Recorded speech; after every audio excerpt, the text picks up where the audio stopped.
வணக்கம் உறவுகளை இன்றைக்கு மன்னாரோடால வந்தாங்க. மன்னாரோடால வெள்ளாங்குள சந்தியா திரும்பி மல்லாவி பக்கம் போறதா பிளான் பண்ணி மல்லாவில இருந்து இருக்கிற பாலியாறு பார்த்துட்டு ஒரு விரும்பலாம் இன்றைக்கு பிளான் பண்ணி இப்ப நிக்கிறோம் வெள்ளாங்குளம் பண்ட்லா நிக்கிறோம். வெள்ளாங்குளம் பிரதான வீதி இருக்குது. ஐயனார் கோயில் இருக்குது, முருகன் ஆலயம் இருக்குது. குளப்பகுதி மழை வீழ்ச்சி மழை காலம் தொடங்கிக்கிட்டு இருந்தாலும் மழை வீழ்ச்சி குறைவு. வெக்கையா இருக்கு இந்த கடுமையான வெக்க கூடி இருக்கு. இந்த மழை மழை பெய்து கொண்டிருந்தாலும் வெக்கையா இருக்கு. சரி, நீர் விஷயங்களை நாங்கள் போக போக பார்த்து விடலாம். பார்க்குற இடமெல்லாம் அழகு. இந்த பகுதி இதான் வெள்ளாங்குளம். இந்த பகுதியை சுற்றி வயல் செய்யணும். அதோட இந்த இதில் மழை வீழ்ச்சி குறைவாக இருக்கிறபடியாக நீர்நிலைன்ற அளவு குறைவாக தான் இருக்குது.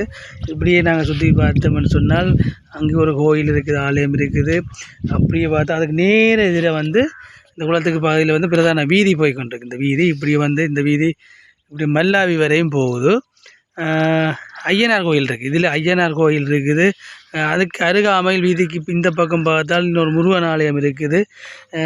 சிறப்பான செழிப்பான பகுதி இது. அடுத்து நாங்கள் இந்த மன்னார் ரோட்டு, அதாவது வெள்ளாங்குளம் இந்த ரோட்டால் மல்லாவியை நோக்கி எங்களோட பயணம் தொடர போகுது.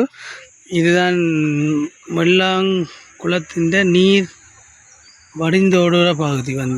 நீர் முட்டினால் வடிஞ்சோடுற பகுதி இதுதான். இதை கலிங்கின்னு சொல்லுவினோம்.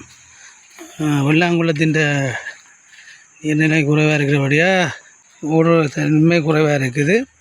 இருந்தாலும் நல்லா இருக்குது. இருந்தாலும் ஓடிட்டு இருக்குது. பெய்த மழைக்கு தண்ணி கூடி வாய்க்கால் வழியாக வயல்களுக்கும் சரி வேறு குளங்களுக்கும் சரி ஓடிக்கொண்டு தான் இருக்குது. பார்க்குறதுக்கு ரம்மியமான ஒரு நிகழ்வாகவே தான் இருக்குது.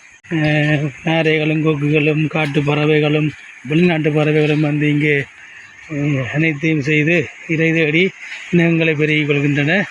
இந்த பகுதியை விட்டு அகல மனமின்றி தான் போகிறோம். என்ன சொன்னால் நாங்கள் அடுத்த இடத்துக்கு போயாகணும்.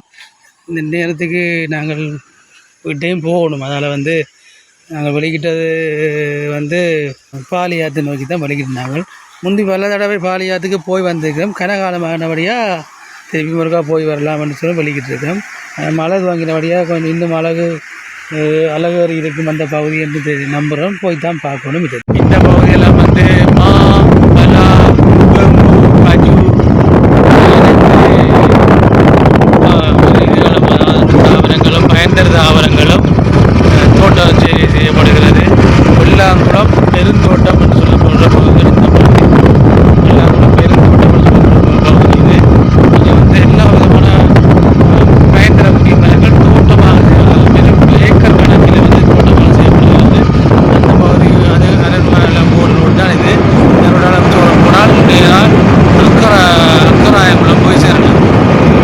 இந்த பகுதியில் நாங்கள் இருக்கும்போது வயலுக்கு நடுவிலே ஒரு ஆலயம் பார்க்குறதுக்கு வித்தியாசமாக இருந்துச்சு. அதுக்கு இறங்கி பார்ப்போம்னு பார்த்தால் உண்மையிலே வித்தியாசமான ஆலயம்தான். 3 பாலை மரங்கள் 3 இருக்கின்றது. அதுக்குள்ளே தான் ஆலயம் இருக்கிறது.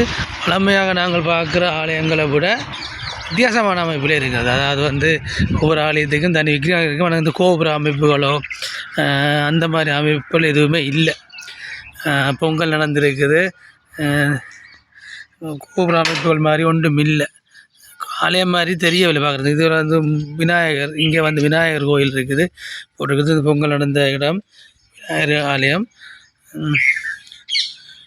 இப்படி தான் அந்த விக்கிரகங்கள் இருக்குது. விநாயகர் ஆலயத்தின் விக்கிரகங்கள். அடுத்தது சன்னாசி என்று சொல்லி ஒரு இறைவன் இருக்கிறார். இங்கே சன்னாசி என்ற இறைவன் அங்கு உள்ள சூலங்கள் வைக்க வழிபட்டு இருக்கிறது. அடுத்தது பூதவிராயர் என்ற ஒரு ஆலயம். பூதவிராயர் என்று சொல்லி ஒரு தெய்வம் வழிபாடு இங்கே நடைபெறுகிறது. ஆட்களே இல்லை, ஆனால் ஆலயங்கள் இருக்குது, பூசை வழிபாடு இருக்குது. இது கிராமிய தெய்வ வழிபாடு. அங்கே ஐயனார் இருக்கிறார், ஐயனார் ஆலயம். அடுத்து இந்த பரியல வைரவர் ஆலயம். பரியல வைரவர் என்று ஒரு வைரவர் இங்கே ஆலயம் அமைச்சிருக்கார். அடுத்தது நாச்சிமார். ஆனால் நான் பார்த்த ஆலயங்களுக்குள்ளேயே இது உண்மையிலேயே வித்தியாசமாக இருந்தபடியாகத்தான் ஒரு ரங்கி பார்ப்போம்ண்டு பார்த்தேன். தலை விரிச்சம் தெரியலை. மேலே பார்த்தா பாலமரங்கள் 3 பாலமரங்கள் இருக்குன்னு ஆரம்பத்தில் இது வந்து வயலுக்குள்ளே இருந்த ஒரு ஆலயமாக இருந்திருக்கலாம். காலப்போக்கில் இப்போ நவீன வளர்ச்சி இப்படி கட்டப்பட்டிருக்குது. சுற்றி வயல் முன்னால் வீதி, பார்ப்பதற்கு மிகவும் ரம்மியமான பகுதியில் வந்து இந்த ஆலயம் அமைஞ்சிருக்குது. ஆலயம் மாதிரி தெரியவில்லை, அந்த பெயிண்ட் அதாவது அடிக்கப்பட்டுள்ள வண்ண பூச்சிகளை வச்சு தான் ஆலயம் என்று கண்டுபிடிக்கக்கூடிய மாதிரி இருக்குது. மற்றும்படி மிகவும் சக்தி வாய்ந்த ஆலயமாக இருக்குது. கிராமிய தெய்வ வழிபாடுகள் வந்து மிகவும் சக்தி வாய்ந்த ஆலய வழிபாடுகளாகவே இருக்கும். அடுத்து நாங்கள் பாலியாத்தை நோக்கி செல்கிறோம். பாலியாத்துக்கு செல்லும் இந்த பிரதான பாதை இது மருங்கிலும் வந்து பச்சை பசையில்னு சொல்லி மருத நிலங்களை காணக்கூடிய மாதிரி இருக்குது. கண்ணுக்கு இதமாக இருக்கிறது. பாலியாத்துக்கு நாங்கள் போகிறதுக்கு இடையிலே கல்வலாங்குளம் என்ற ஒரு பெரிய குளம் ஒன்று இருக்கின்றது. அந்த குளத்தை பார்த்துவிட்டு அடுத்ததாக நாங்கள் வந்து பாலியாத்தை நோக்கி பயணத்தை தொடரலாம். இன்றைய பொழுது இயற்கையுடன் கூடிய ஒரு பொழுதாக அமைந்திருக்கின்றது. இந்த கல்வலாங்குளம் பகுதி, இந்த பண்டு அதாவது வந்து கல்வலாங்குளத்தின் கட்டு அதெல்லாம் போகுது, மோட்டர் வெஹிக்கில் போகிறோம். மலை வீழ்ச்சி இல்லைன்னு சொல்லி இருக்குது தானே, ஆனால் அழகிய பிரதேசம் அதுக்கு நல்லா இருக்குது. இயற்கை சூழ்ந்த பிரதேசம். அங்கங்கே வள்ளங்களை வைத்து தோணிகளை வைத்து மீன்பிடி நடவடிக்கைகளும் இங்கே இடம்பெறுது. இங்கே இந்த ஈரழிப்பாகவும் இந்த விவசாய செழிப்பாகவும் இந்த பகுதி இருக்கிறதுக்கு காரணம் வந்து இந்த மரங்கள், வானுயர்ந்த மரங்கள். இந்த வானுயர்ந்த மரங்களில் வந்து பறவைகள், இப்போ கூட வந்து பறவைகள் சத்தங்கள்லாம் கேட்டு பறவைகள் இனப்பெருக்கங்களை செய்யுது. மரங்களால் தான் மழை வீழ்ச்சி இந்த பூமியை வந்தடையுது. அதுக்கு இந்த பகுதிக்கு ஈரழிப்பாக இருக்கிறதுக்கும் சரி, மழை வீழ்ச்சி கிடைக்கிறதுக்கும் சரி இந்த மரங்கள் தான் காரணம். இந்த குளத்துக்கு அங்காள பகுதியிலே காடு, இந்த பகுதியில் வந்து குளம், இங்கால வந்து கிராம பகுதி, அங்கால காட்டு பகுதி, குளம். இந்த குளத்தை நம்பித்தான் காட்டு விலங்குகள் சரி, மனிதர்கள் சரி தங்களுடைய என்ன சொல்கிறது வாழ்வாதாரத்தை மீட்டிடம் இந்த குளத்தை நம்பித்தான் விவசாய நடவடிக்கைகள் இடம்பெறுகிறது. எந்த காலத்திலும் அமைதியாகவும் சிறப்பாக அமைக்கக்கூடிய ஒரு பிரதேசமாக இருக்கிறது. இந்த பகுதி ஊடாக நாங்கள் கலிங்கையை நோக்கி, அதாவது இந்த தண்ணி பாய்கின்ற கலிங்கையை நோக்கி போவோம். முதல்ல ஒரு குளத்தில் வெள்ளாங்குளத்தில் பார்த்துருந்தோம் கலிங்கன்னு சொல்லி, அதை பார்த்து நாங்கள் அடுத்தது வந்து இந்த கலிங்கையை நோக்கி போகிறோம். வாங்க போய் பார்க்கலாம். இப்போ வந்து நாங்கள் இந்த கலிங்கை பகுதியை நோக்கி வந்துட்டோம். அதாவது வந்து தண்ணி முட்டினால், தண்ணி நிறைந்தால் இந்த பகுதி ஊடாகத்தான் வாய்க்கால்களுக்கோ அடுத்த வாய்க்கால் வழியோடி அடுத்த குளங்களுக்கோ விவசாயத்துக்கோ கடலையோ போய் சேரும். அந்த பகுதி தான் இது. அந்த பகுதி இப்படி இருக்குதுன்னு சொன்னால் மழை வீழ்ச்சி இல்லை. இந்த குளத்தோடு ஒப்பிட்டு பார்க்கும்போது மழை வீழ்ச்சி இல்லை. அதனால தான் இந்த பகுதி இப்படி காஞ்சு போய் இருக்குது.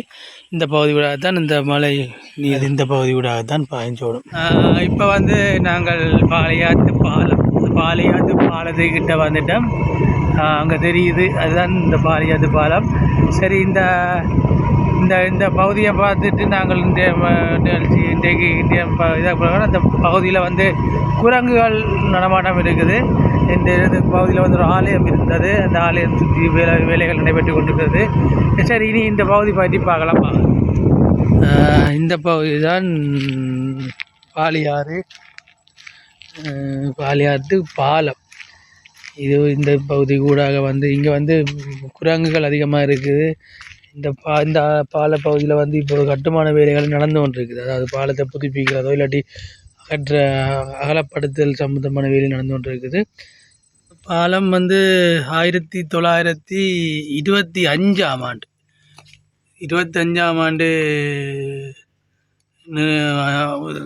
உருவாக்கப்பட்டிருக்குது. இந்த பாலமே இவ்வளவு பலமாக அமைக்கப்பட்டிருக்குன்னு சொன்னால் வந்து இந்த கீழால் ஓடுகிற இந்த பாலியாறு, இந்த காட்டு ஆறு வந்து அவ்வளோ அவ்வளோ பலமான ஆறு, பலமாக ஓடும். அப்போ அதை தாக்கு பிடிக்கிறதுக்காண்டி இந்த பகுதியில் இதை அமைச்சிக்கணும். இந்த வழியால் இந்த ஆறு வரும். இந்த வழியால் வந்து இப்படியே ஓடும். இந்த பகுதியில் வந்து பிதிர்க்கடன் செய்கிறதுக்கான வேலைகள் இந்த பகுதி மக்களுடைய இறந்தவர்களுக்கான பிதிர்க்கடன்களை வந்து இங்கே செய்து கொள்ளினோம். ஒரு ஆலயம், அதாவது கிராமிய ஆலயம் ஒன்று இருக்கின்றது. ஒரு வைரவர் ஆலயம் என்று தான் நினைக்கின்றேன். இந்த ஊர் மக்கள் வைத்து வழிபட்டு வருகிறார்கள்.